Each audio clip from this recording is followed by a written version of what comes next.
ಭಾರತ ಭಾಗ್ಯ ವಿಧಾತನ ಕಥೆ ಹೇಳಕ್ ಬಂದಿದ್ದೀವಿ ಸ್ವಾಮಿ. ನಾವು ಹಿಂಗಂತ ಆಡೋರು ಮತ್ತು ನೋಡೋರು ನಡುವೆ ಒಂದು ಒಪ್ಪಂದ ಮಾಡ್ಕೊಂಡು ಶುರು ಮಾಡೋಣ ಸ್ವಾಮಿ ನಾವು ಆಟನ.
ಜಗದ ಕಣ್ಣ ಬೆಳಕೀಗ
ಆಮೇಲೆ ಕಾಲಕ್ರಮೇಣ ಒಂದೊಂದಾಗಿ ಒಬ್ಬೊಬ್ಬರಾಗಿ ಸಮಾನತೆ ಹರಿಕಾರರು ಬಂದು ಈ ಪಾಪ ತೊಳೆದು, ಆದ್ರೆ ಇದನ್ನ ಸಂಪೂರ್ಣವಾಗಿ ಎದುರು ಹಾಕಿಕೊಂಡು ಹೋರಾಡಿದವರು ನನ್ನ ಒಡೆಯ ಹಿರಿಯ ಈ ಭಾರತ ದೇಶದ ಭಾಗ್ಯ ವಿಧಾತ.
ಅನ್ನೋದು ಈ ಸಮಾಜದಲ್ಲಿ ಒಂದು ಜೀವಿಯಾಗಿರ್ಲಿಲ್ಲ.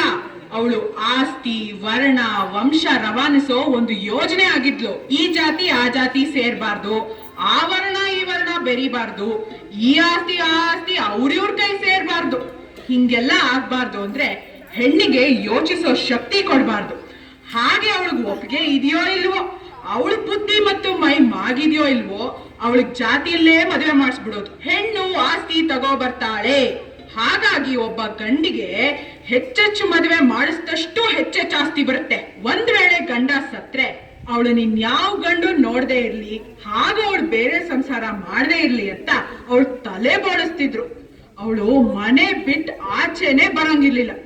ಹೇ ನನ್ನಪ್ಪ ಸರ್ದಾರ ಗುಡುಗಿದನಯ್ಯ, ಗುಡುಗಿದನಯ್ಯ ಸಭೆಯಲ್ಲಿ ನಿನ್ನ ಹೆಸರಿಗರ ಬರದವನಯ್ಯ, ಗುಡಿಗಾರಿಯ ನಾಡಲ್ಲಿ ಪ್ರತಿಯೊಂದು ಹೆಣ್ಣು ಬರಹ ಕಲಿಯಬೇಕು. ಪ್ರತಿ ಸರ್ಕಾರಗಳು ರಕ್ಷಣೆ ಕೊಡಬೇಕು. ಪ್ರತಿ ಕ್ಷೇತ್ರದಲ್ಲೂ ಹೀಗೆ ಮೀಸಲು ಭೇದಭಾವ ಮಾಡೋರ ಜೈಲಿಗಾಕಬೇಕು.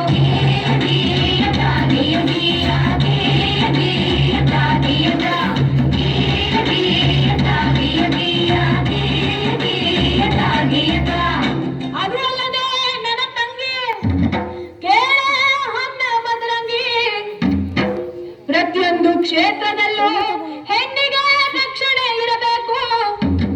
ಹಾಗಂತ ನನ್ನಪ್ಪ ಸರ್ದಾರ ಕೊಡಿಸಿದ ಹಲವು ಸವಲತ್ತು. ಪ್ರತಿ ಕಾರ್ಖಾನೆಯಲ್ಲೂ ಪ್ರತ್ಯೇಕ ಶೌಚಾಲಯ, ಪ್ರತಿಯೊಂದು ಕೆಲಸಕ್ಕೂ ಸಮನಾದ ವೇತನ, ಹೆರಿಗೆ ಗತೆಯನ್ನು ಹಬ್ಬದೇ ನೀಡಬೇಕು. ಹೆಣ್ಣು ಶಿಶು ಹತ್ಯೆ ಇನ್ನು ಮುಂದೆ ನಿಷಿದ್ಧ, ವ್ಯಕ್ತಿಯ ಶೋಷಣೆಗೆ ಇಲ್ಲೇ ಶತಸಿದ್ಧ.